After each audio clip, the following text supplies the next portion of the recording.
지금 이 순간에도 당신의 몸속에는 어제 마신 물이 흐르고 있습니다.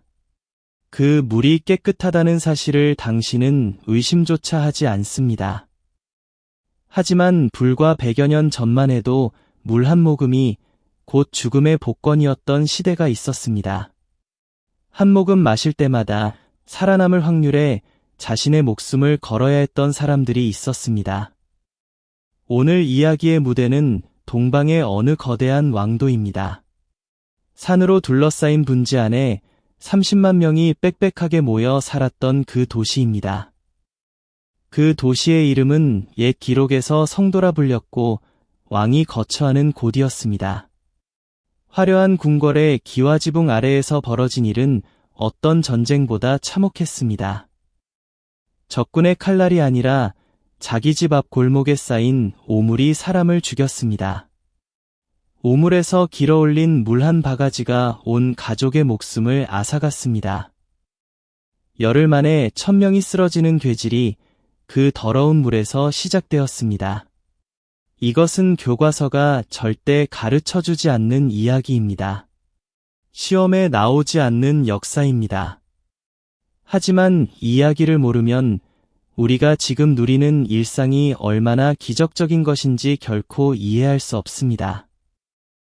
이 이야기가 끝날 때쯤이면 여러분은 수도꼭지를 틀 때마다 전혀 다른 감정을 느끼게 될 것입니다. 자, 그러면 본격적으로 시작하겠습니다. 왕도 성도의 건설은 왕조 초기에 이루어졌습니다. 개국한 군주가 새로운 수도를 정할 때 이곳을 선택한 이유가 있었습니다. 북쪽에는 높은 주산이 병풍처럼 서 있었고 동서로는 낮은 산줄기가 감싸고 있었습니다. 남쪽에는 넓은 강이 흘러 천연의 방어선을 이루었습니다. 풍수지리로 보면 더할 나위 없는 명당이었습니다. 도성의 한가운데를 동서로 가로지르는 맑은 개울이 있었습니다. 주산과 서쪽 봉우리에서 내려오는 물이 합쳐져 흐르는 이 개울은 도성의 생명줄이었습니다. 주민들은 이 물로 빨래를 하고 채소를 씻었습니다.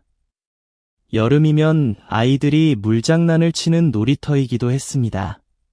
왕조 초기만 해도 이 그림은 아름다웠습니다. 도성 안 인구가 대략 10만 명 수준이었기 때문입니다. 넓은 성곽 안에 적당한 수의 사람들이 살았으니 자연의 자정 능력으로 감당이 가능했습니다. 집집마다 뒷간이 있었고 거기서 나오는 것은 농사의 귀한 거름으로 쓰였습니다. 도성 밖 농촌 마을과 자연스러운 순환 구조가 형성되어 있었습니다. 농부들이 도성에 와서 분뇨를 수거해 가고 그 대가로 채소와 곡식을 가져다주는 물물교환이 이루어졌습니다. 이 시절의 왕도를 떠올리면 사극 드라마 속 장면이 그리 틀리지 않았을 것입니다. 깔끔하게 정돈된 큰 거리와 양쪽으로 늘어선 기와집들이 있었습니다. 맑은 개울물 위로 돌다리가 놓여 있었고 버드나무가 늘어진 둑길을 사람들이 한가롭게 거닐었습니다. 하지만 이 평화로운 풍경은 오래가지 못했습니다. 시간이라는 폭탄의 도화선에 이미 불이 붙어 있었기 때문입니다. 문제의 씨앗은 인구였습니다. 왕조가 안정기에 접어들면서 지방의 상황은 갈수록 악화되었습니다. 흉년이 들면 먹고 살 길이 막혔고 지방관의 수탈은 갈수록 심해졌습니다. 토지를 잃은 농민들은 하나둘 고향을 떠나기 시작했습니다. 그들의 발길이 향한 곳은 어김없이 왕도 성도였습니다. 왕이 있는 곳이니 일자리가 있을 것이라는 막연한 기대가 있었습니다. 실제로 성도에는 관청과 시장이 있었고 권문세가의 대저택에서는 항상 하인을 구했습니다. 건축 현장에서는 노동자가 필요했고 물건을 나르는 짐꾼자리도 있었습니다. 도성 안팎의 주막과 저작거리에서도 사람 손이 모자랐습니다. 소문은 소문을 낳았고 사람은 사람을 불렀습니다. 왕조 중기를 지나면서 이 현상은 눈에 띄게 가속화되었습니다. 왕조실록의 기록을 보면 도성으로 올라오는 유민의 수가 해마다 증가하고 있다는 관리들의 보고가 반복적으로 등장합니다.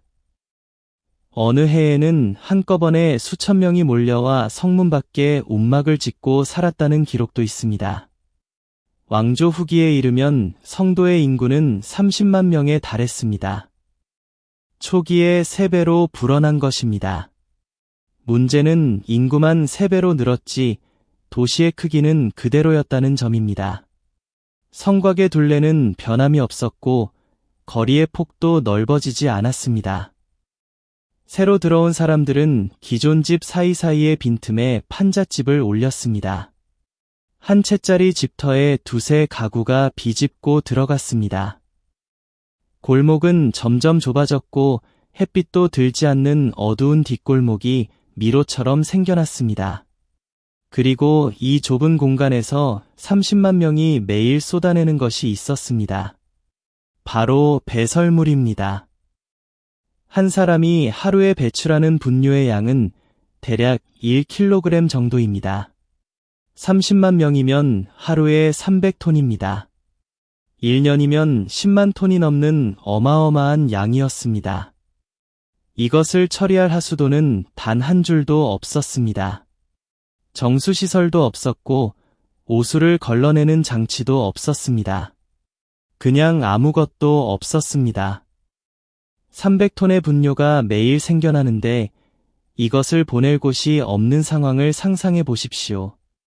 왕조 초기에는 뒷간의 분뇨를 농촌으로 보내는 순환이 어느 정도 작동했습니다. 하지만 30만 명 분량을 매일 성문 밖으로 실어 나를 수레도 인력도 조직적인 수거 체계도 없었습니다. 이것이 비극의 핵심이었습니다. 분뇨 자체가 문제가 아니라 그것을 처리할 시스템의 부재가 문제였던 것입니다. 비교를 하면 상황이 더 또렷하게 보입니다. 같은 시기 대륙의 거대 제국 수도에는 인구가 100만 명이 넘었습니다. 하지만 그곳에는 분뇨를 전문적으로 수거하는 업자들이 조직적으로 활동했습니다. 이들은 분뇨를 모아 교회 농가에 비료로 팔았고 이것이 하나의 산업으로 자리 잡았습니다. 섬나라의 수도에서도 마찬가지였습니다. 분뇨를 거래하는 시장이 형성되어 농민들이 도시의 분뇨를 돈을 주고 사갔습니다. 이런 경제적 메커니즘이 도시 위생을 간접적으로 유지해 주었습니다. 성도에도 물론 분뇨를 거름으로 쓰는 관행은 있었습니다. 하지만 그것은 개인 차원의 소규모 거래에 불과했습니다. 30만 명이 쏟아내는 분뇨를 감당할 만한 조직적이고 대규모적인 수거 및 운반 시스템은 끝내 만들어지지 못했습니다. 그 결과가 어떠했는지 구체적인 사례를 통해 살펴보겠습니다. 왕조 중기의 기록입니다. 도성의 치안과 행정을 총괄하던 수도부 책임자 박진호라는 인물이 있었습니다. 당시 나이 54살이었던 그는 직접 도성 곳곳을 돌며 위생 상태를 점검했습니다. 그리고 왕에게 올린 보고서의 내용은 충격적이었습니다.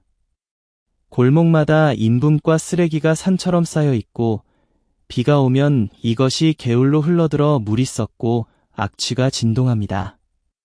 특히 도성 중심부의 큰 거리 뒷골목과 남쪽 성문 안쪽이 심각했습니다. 좁은 골목에 초가집들이 다닥다닥 붙어 있었고 그 사이사이에 오물이 쌓여 발 디딜 틈이 없었다고 합니다. 여름철에는 파리떼가 들끓었고 구더기가 골목 바닥을 뒤덮었습니다. 집 안에까지 벌레가 들어와 음식에 달라붙었습니다.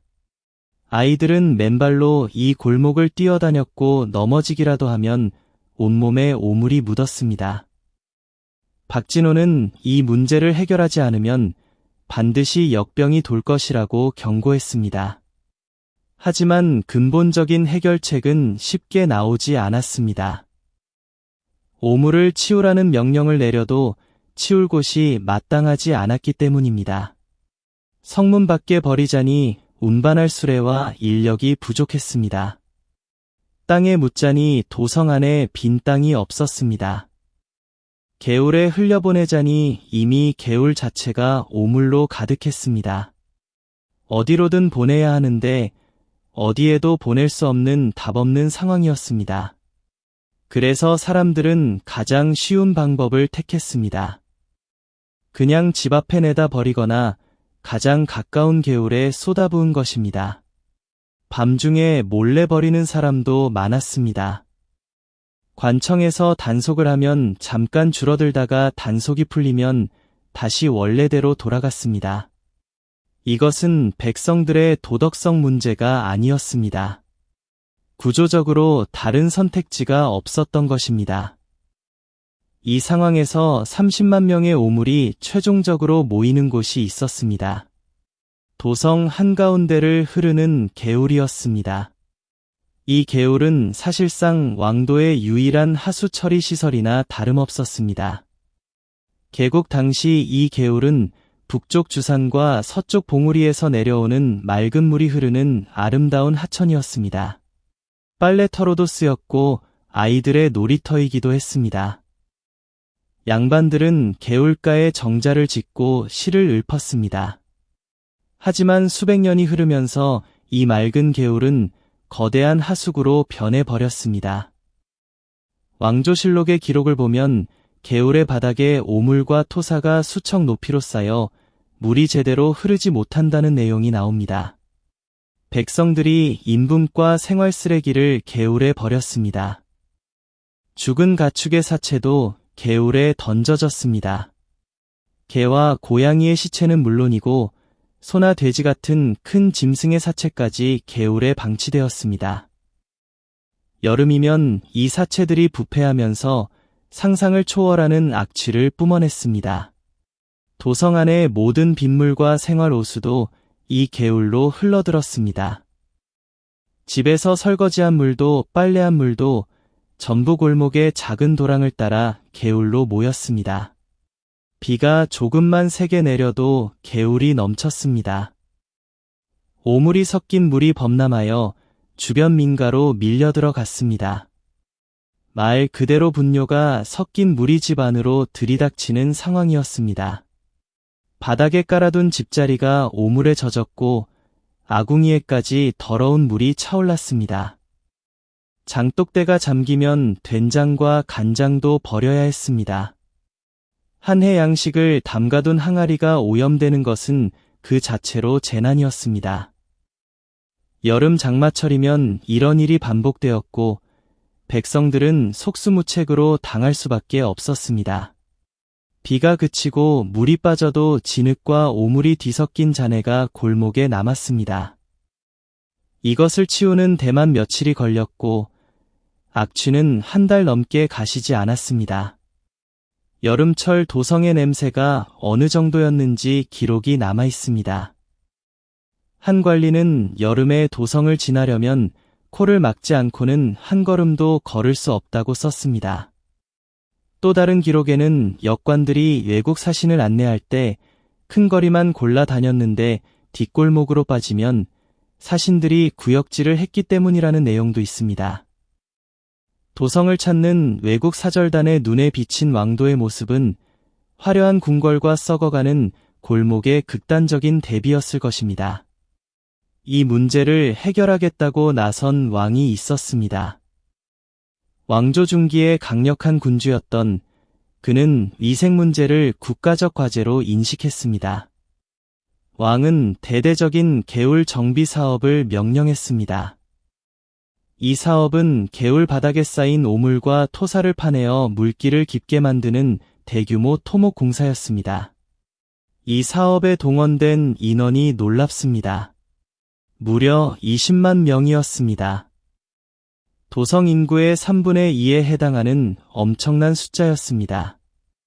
군인과 일반 백성이 총동원되었고 공사 기간은 약 2달이었습니다. 공사 현장의 모습을 상상해 보십시오. 개울 양쪽에 수만 명이 줄지어 서서 삽으로 바닥에 오물과 진흙을 퍼올렸습니다. 악취가 코를 찔렀고 더위에 쓰러지는 사람도 속출했습니다. 파낸 오물은 지게로 날라 성문 밖에 버려야 했습니다. 성문에서 버리는 장소까지의 거리가 상당했기에 지게꾼들은 하루 종일 왕복해야 했습니다. 무거운 짐을 지고 여름 볕 아래에서 걷는 것은 극한의 노동이었습니다. 쓰러져서 실려가는 사람이 하루에도 수십 명이었습니다. 하지만 공사는 멈추지 않았습니다. 왕의 명령이 단호했기 때문입니다. 보름 동안 쉬지 않고 이 작업이 계속되었습니다. 사실 왕조 초기에도 개울 정비 공사가 있었습니다. 하지만 당시에는 5만 명 정도가 동원된 소규모 사업이었습니다. 그때는 인구가 적었으니 그 정도로도 충분했던 것입니다. 그런데 20만 명을 동원해야 했다는 것은 문제가 걷잡을 수 없이 커졌다는 뜻입니다. 인구가 3배로 늘었으니 오물의 양도 3배가 된 것이고 3배의 오물이 수백 년간 쌓였으니 그 양은 상상을 초월했습니다. 오늘날로 치면 대도시의 하수관이 완전히 막혀서 군대까지 동원해 뚫어야 하는 비상사태와 같았습니다. 왕은 이 공사를 기념하여 기록화까지 남기게 했습니다. 공사에 참여한 관리들이 모여 연회를 여는 장면을 그린 그림이었습니다. 왕이 직접 개울 청소를 기념하는 그림을 제작하게 했다는 사실 자체가 이 문제의 심각성을 방증합니다. 전쟁에서 이긴 것도 아니고 새로운 영토를 얻은 것도 아닙니다. 개울에서 오물을 파낸 것을 기념한 것입니다. 그만큼 절박했고 그만큼 중요한 일이었다는 뜻입니다. 하지만 이 대규모 공사에도 근본적인 한계가 있었습니다. 개울을 아무리 깊게 파도 30만 명이 매일 쏟아내는 오물을 감당하기에는 역부족이었습니다. 공사가 끝난 직후에는 물이 잘 흘렀지만 몇 년만 지나면 다시 오물이 쌓이기 시작했습니다.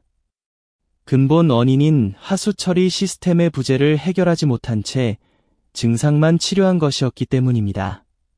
아픈 이를 빼지 않고 진통제만 먹인 격이었습니다. 통증은 잠시 가라앉았지만 곧 다시 찾아왔습니다. 그리고 이 개울의 오물 문제는 단순한 불편함에서 그치지 않았습니다. 훨씬 더 끔찍한 재앙의 직접적인 원인이 되었습니다. 그것은 바로 식수 오염이었습니다. 도성 백성들의 식수원은 우물이었습니다. 도성 곳곳에 공동 우물이 있었고 형편이 되는 부유한 집에는 개인 우물도 있었습니다. 우물은 단순히 마시는 물만 공급한 것이 아니었습니다. 밥을 짓고 국을 끓이고 약을 다리는 모든 일에 우물물이 사용되었습니다. 손님이 오면 우물물로 차를 끓여 대접했고 아이가 태어나면 우물물로 첫 목욕을 시켰습니다. 우물은 생활의 중심이자 생명의 원천이었습니다. 그런데 이 우물에 심각한 문제가 발생했습니다. 땅 위에 버려진 인분과 오물이 빗물과 함께 서서히 땅속으로 스며들었습니다.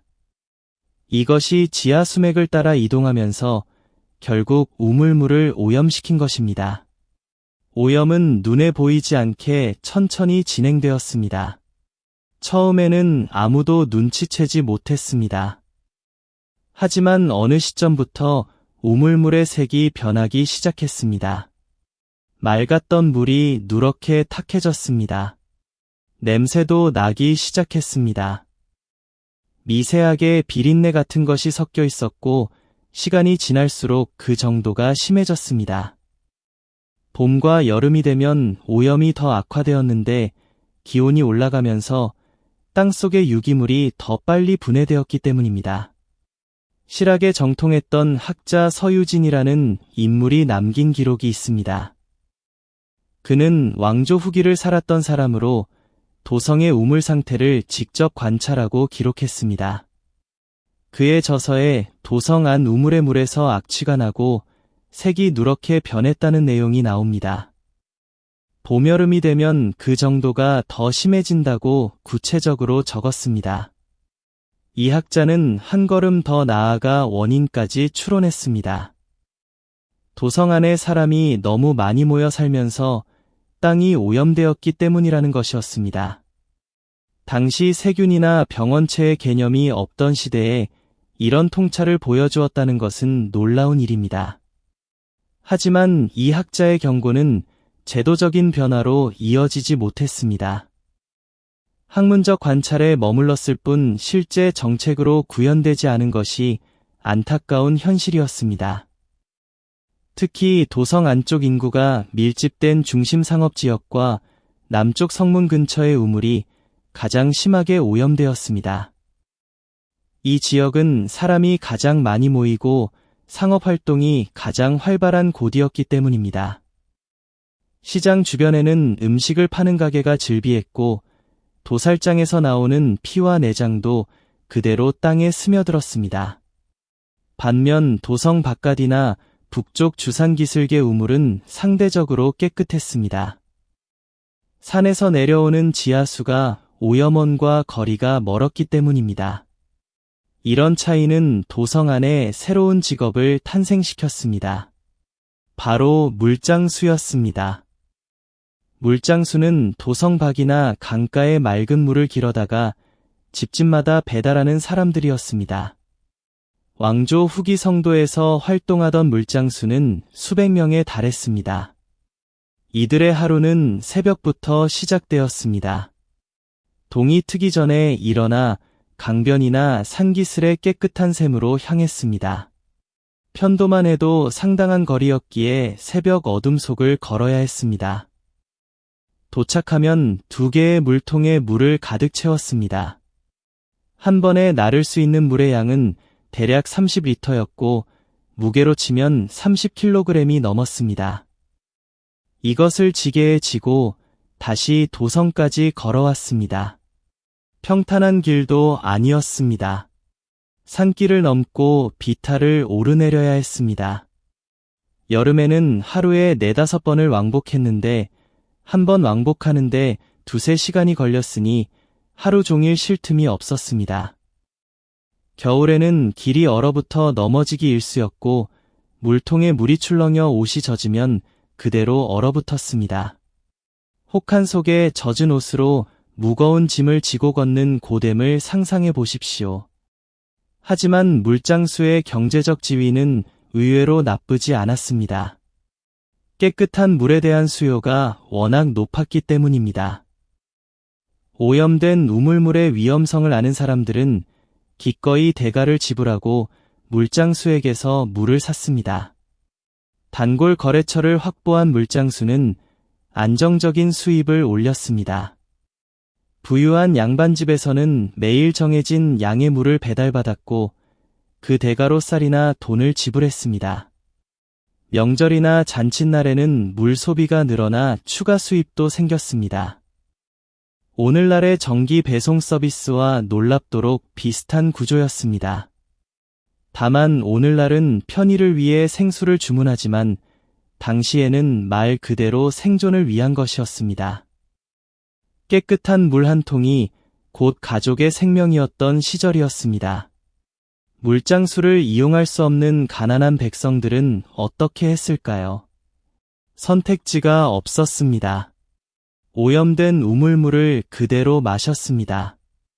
물을 끓여 마시면 좀 나았겠지만 땔감도 귀했던 시절에 물을 매번 끓여 마시는 것은 쉬운 일이 아니었습니다. 결국 가난한 사람들이 오염된 물의 피해를 가장 크게 입었습니다. 이것은 동서고금을 막론하고 반복되는 패턴입니다. 위생의 재앙은 항상 가난한 사람들에게 더 가혹했습니다. 지금까지의 이야기는 불편하고 더러운 수준이었습니다. 하지만 위생 문제의 진짜 공포는 여기서부터 시작됩니다. 오염된 물은 단순히 냄새가 나고 색이 변하는 문제가 아니었습니다. 사람을 죽이는 문제였습니다. 오염된 물이 가져온 가장 무서운 결과는 전염병이었습니다. 왕조의 역사 전체를 통틀어 성도에서는 역병이 끊이지 않았습니다. 특히 수인성 전염병 즉 오염된 물을 통해 전파되는 질병이 심각했습니다. 이질과 장염이 대표적이었고 장티푸스도 기승을 부렸습니다. 이질에 걸리면 심한 복통과 함께 피가 섞인 설사가 계속되었습니다.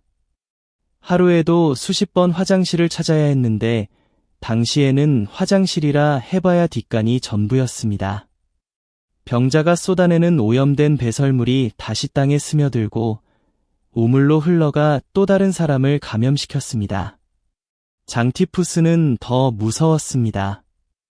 고열이 2, 3주간 계속되었고 두통과 복통이 극심했습니다. 의식이 혼미해지는 사람도 많았고 치료하지 못하면 사망률이 매우 높았습니다. 당시에는 항생제는커녕 정확한 진단조차 불가능했습니다. 약이라고는 한약이 전부였는데 수인성 전염병의 한약은 거의 효과가 없었습니다. 왕조실록에는 역병에 대한 기록이 셀 수 없이 많습니다. 왕조 초기의 어느 해에는 도성에서 역질이 돌아 하루에 수십 명이 죽었다는 보고가 등장합니다. 중기의 한왕 시대에는 역병으로 도성 안에 시체가 쌓여 수습하지 못할 지경이었다는 기록도 있습니다. 거리에 방치된 시체를 거둘 사람이 없어 관청에서 특별히 인력을 배치해야 했습니다. 후기의 어느 왕 시대에는 한 해 동안 역병으로 죽은 사람이 수만 명에 달했다는 기록까지 남아 있습니다. 수만 명이라면 도성 인구의 10분의 1에 가까운 숫자입니다. 도성 10집 중 한 집에서 누군가가 역병으로 죽었다는 뜻입니다. 당시 사람들은 이것을 하늘이 내린 재앙이라고 생각했습니다. 왕의 덕이 부족하여 하늘이 노한 것이라는 해석이 지배적이었습니다. 왕은 자신의 부덕을 반성하는 교서를 내리고 제사를 올렸습니다. 백성들은 무당을 불러 굿을하고 마을 입구에 금주를 쳤습니다.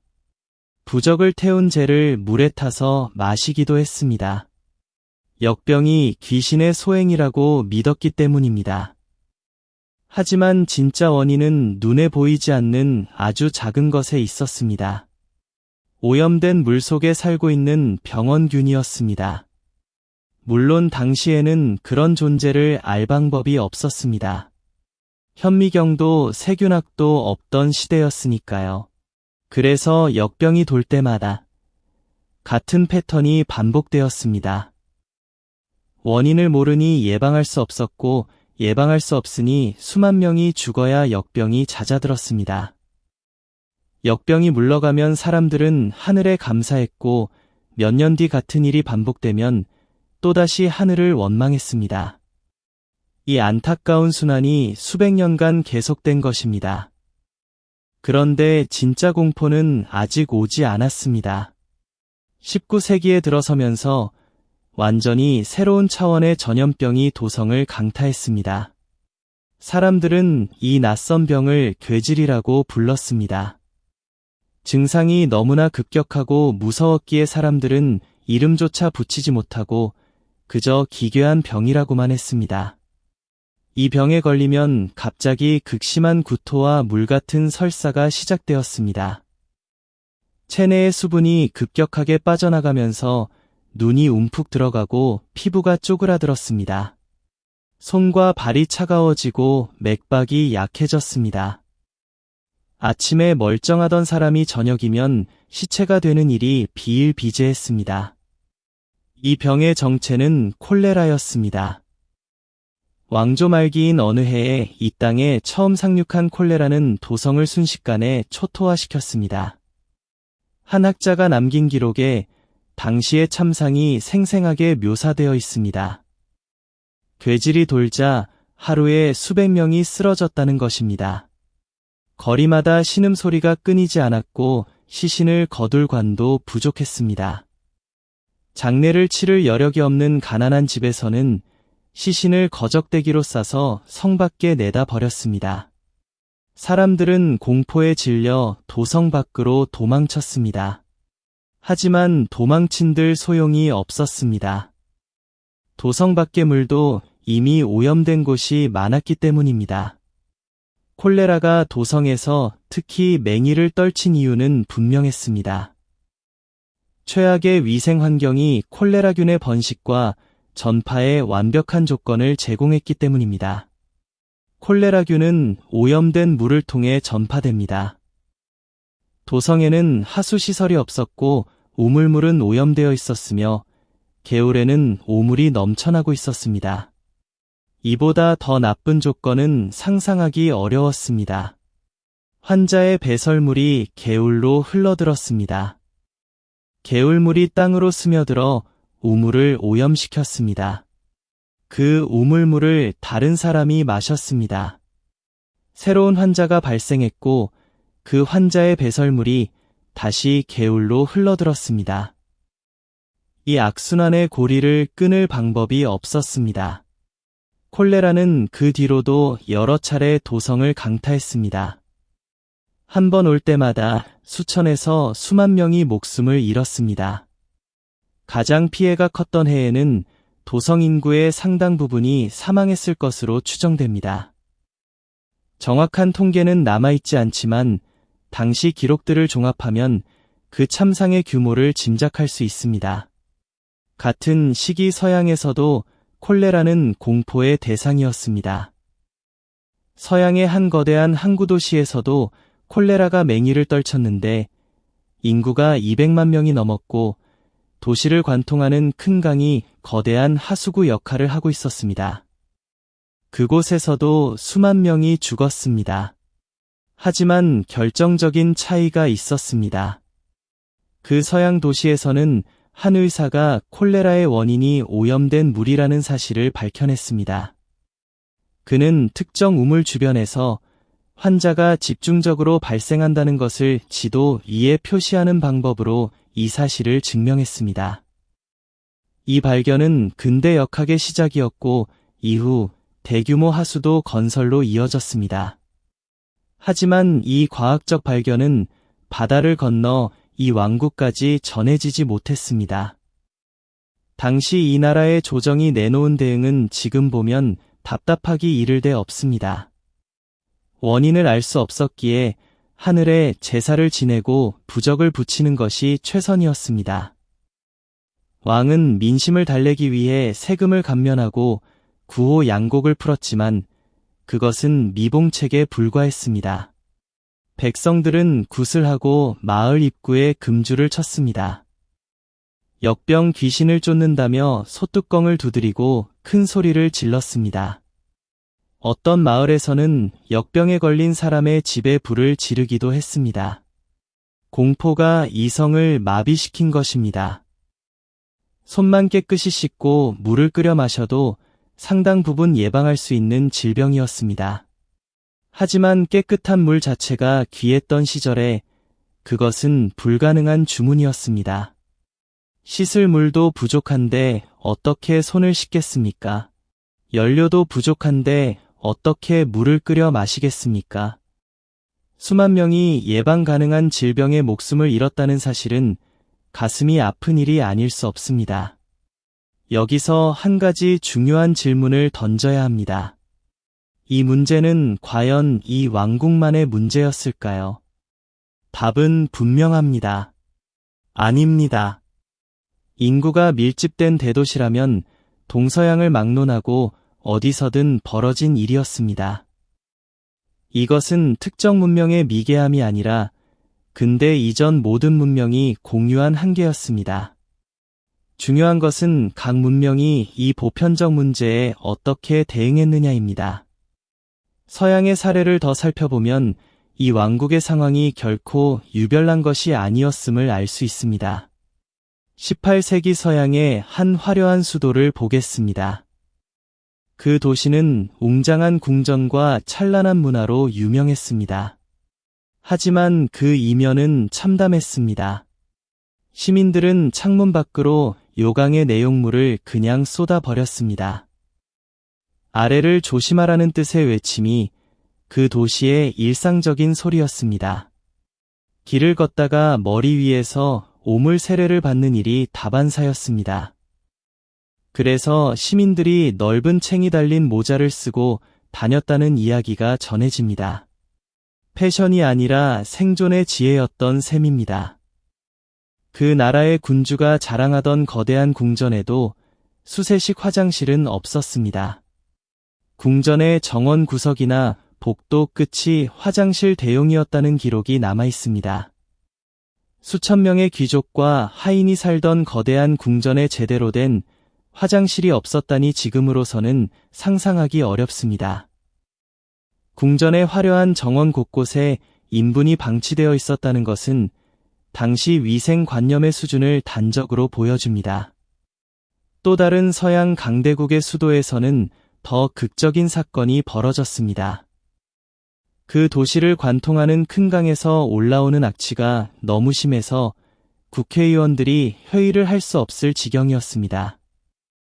그해 여름은 특히 더웠고 강물의 수위가 낮아지면서 바닥에 쌓인 오물이 드러났습니다. 악취가 도시 전체를 뒤덮었고 이 사건은 역사의 대악취라는 이름으로 기록되었습니다. 의원들은 회의장 창문에 석회를 적신 천을 걸어 놓았지만 소용이 없었습니다. 결국 회의를 중단하고 대피할 수밖에 없었습니다. 국가의 입법기관이 하수 악취 때문에 문을 닫을 뻔한 것입니다. 이 사건이 결정적인 계기가 되었습니다. 해당 국가는 대규모 하수도 건설에 착수했고 한 뛰어난 토목 기술자가 설계한 이 하수도는 총 연장이 수천 킬로미터에 달하는 대역사였습니다. 이 왕국의 군주가 20만 명을 동원해 개울 정비를 한 것처럼 그 나라도 위기가 극한에 달해서야 비로소 근본적인 해결에 나선 것입니다. 동양이든 서양이든 위기가 참을 수 없는 수준에 이르러서야 겨우 움직였다는 점에서 놀랍도록 비슷합니다. 인간은 어디서든 비슷하게 행동하는 것 같습니다. 문제가 서서히 악화되는 동안은 외면하다가 폭발적인 위기가 닥쳐서야 비로소 행동에 나서는 것입니다. 이것은 현대에도 반복되는 패턴이 아닌가 하는 생각이 듭니다. 이 왕국의 위생 문제는 왕조 말기에 들어서면서 서서히 변화의 조짐을 보이기 시작했습니다. 개화의 바람이 불면서 서양의 위생 개념이 소개되기 시작한 것입니다.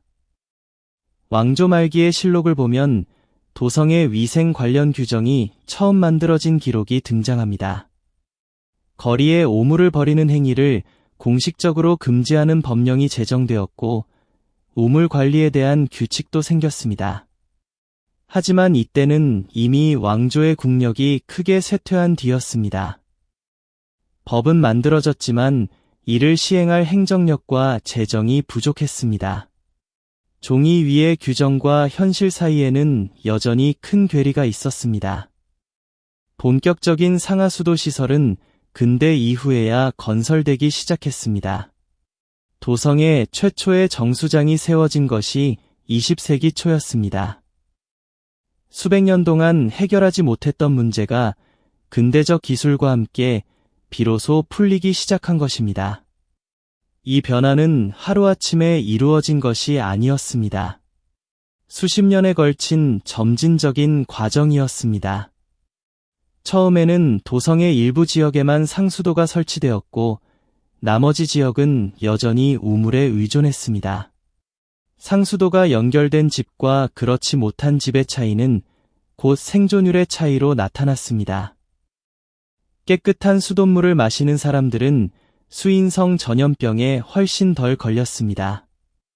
이 간단한 사실이 증명되면서 상수도 확대에 대한 요구가 높아졌습니다. 오물로 가득하던 그 개울은 세월이 흐르면서 여러 차례의 변신을 겪었습니다. 20세기 중반에는 아예 복개되어 도로가 되었습니다. 개울 위에 시멘트를 덮고 그 위로 자동차가 달리게 된 것입니다. 사람들의 기억에서 개울의 존재 자체가 잊혀져 갔습니다. 그 아래에 수백 년간 도성의 오물을 머금었던 물길이 흐르고 있다는 것을 아는 사람은 점점 줄어들었습니다. 그러다가 21세기 초에 도시 재생 사업의 일환으로 복개도로가 걷어지고 개울이 다시 모습을 드러냈습니다. 오늘날 이 도시의 중심부를 흐르는 그 개울은 맑은 물이 흐르는 도심 속 산책로입니다. 시민들이 여유롭게 거닐고 연인들이 손을 잡고 걷는 아름다운 공간입니다. 여름 저녁이면 개울가에 앉아 더위를 식히는 사람들로 가득합니다. 아이들이 물에 발을 담그고 웃는 모습을 보면 마음이 따뜻해집니다. 이 평화로운 풍경이 불과 100여 년 전만 해도 악취가 진동하는 거대한 하수구였다는 사실을 아는 사람은 많지 않습니다. 개울가를 거닐면서 수백 년 전 이곳에 오물이 산더미처럼 쌓여 있었다는 것을 떠올리는 사람은 더더욱 없습니다. 하지만 그 역사를 아는 사람의 눈에는 같은 풍경이 전혀 다르게 보일 것입니다. 맑은 물 한 줄기가 얼마나 많은 시간과 노력과 희생 위에 흐르고 있는지 느낄 수 있기 때문입니다. 이 이야기에서 우리는 무엇을 배울 수 있을까요? 첫 번째는 위생의 소중함입니다. 우리가 매일 아무 생각 없이 수도꼭지를 트는 그 행위의 뒤에는 인류가 수천 년간 고군분투한 역사가 있습니다. 깨끗한 물이 콸콸 쏟아지는 것은 기적이 아니라 수많은 사람들의 노력과 기술의 축적입니다. 하수도 한 줄에 수만 명의 생명이 달려있다는 사실을 우리는 너무 쉽게 잊고 삽니다. 두 번째는 역사를 보는 시각의 전환입니다. 우리는 역사를 배울 때 왕과 영웅의 이야기에만 집중하는 경향이 있습니다. 어떤 왕이 어떤 정책을 폈고 어떤 장군이 어떤 전투에서 이겼는지를 외웁니다. 하지만 정작 그 시대를 살았던 평범한 사람들이 매일 어떤 고통과 싸웠는지는 잘 모릅니다. 화장실 한 번 가는 일이 얼마나 고된 문제였는지 마시는 물 한 모금이 목숨을 걸어야 하는 도박이었다는 것을 교과서는 가르쳐주지 않습니다. 하지만 이것이야말로 역사의 진짜 모습이 아닐까요? 화려한 궁궐만이 역사가 아닙니다. 냄새나는 골목에서 하루하루를 버텨낸 이름 없는 사람들의 삶도 역사입니다.